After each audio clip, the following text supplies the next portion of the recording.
Hi guys, welcome to my channel. ఈ రోజు మనం షుగర్ టెస్ట్ ఏ సమయంలో చేయించుకుంటే మంచిది దాని గురించి మనం తెలుసుకుందాం. అండ్ స్మాల్ రిమైండర్, ఏ పాయింట్లో ఇన్ఫర్మేషన్ మీకు వాల్యుబుల్ గా అనిపిస్తే నా ఛానల్ తప్పకుండా సబ్స్క్రైబ్ చేసుకోండి, అలా లైక్ చేయండి. అప్పుడు ఎక్కువ మందికి ఇన్ఫర్మేషన్ రీచ్ అవుతుంది. మీ ఫ్రెండ్స్ అండ్ ఫ్యామిలీ షేర్ చేయండి, వాళ్ళు హెల్తీ ఇన్ఫర్మేషన్ తెలుసుకుంటారు. ఇంకా లేట్ అయితే మన టాపిక్ కి వెళ్ళిపోదాం.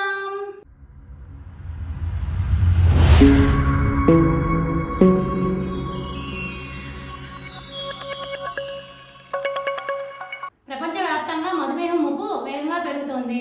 ఇప్పటికే కోట్లాది మంది డయాబెటిస్ బారిన పడి చికిత్స చేయించుకుంటున్నారు. డయాబెటిస్ నిర్లక్ష్యం చేస్తే ఇతర వ్యాధులకు కారణమై ప్రాణాంతకంగా కూడా మారవచ్చు. డయాబెటిస్ ఉన్నవారు ఎప్పుడూ తమ ఆరోగ్యం పట్ల అప్రమత్తంగా ఉండాలి. ప్రతిరోజు బ్లడ్ షుగర్ పరీక్ష చేసుకోవడం వల్ల మన రక్తంలో గ్లూకోజ్ స్థాయి ఎంత ఉందో మనం అంచనా వేయొచ్చు.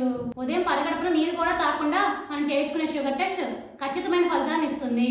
దీన్నే ఫాస్టింగ్ బ్లడ్ షుగర్ అంటారు. దీనివల్ల రక్తంలో చక్కెర స్థాయి ఏ మేరకు ఉందో అంచనా వేయొచ్చు. భోజనానికి ముందు రక్త పరీక్ష చేయడం వల్ల మనం తీసుకునే ఆహారం, మందులు ఎంత మేరకు పనిచేస్తున్నాయో తెలుసుకునే అవకాశం ఉంటుంది. ఏ ఆహారం తీసుకోవాలి, ఏ మందులు ఇవ్వాలనే దానిపై క్లారిటీ వస్తుంది. టైప్ 2 డయాబెటీస్ ఉంటే మాత్రం భోజనానికి ముందు, తర్వాత రాత్రి నిద్రకు ముందు 3 సార్లు షుగర్ టెస్ట్ చేసుకోవాలి. ఇప్పుడు అర్థమే కదా మీ అందరికి షుగర్ టెస్ట్ ఏ సమయంలో చేసుకుంటే మంచిది అనేది. For more videos please like చేయండి, subscribe my channel. Thank you for watching my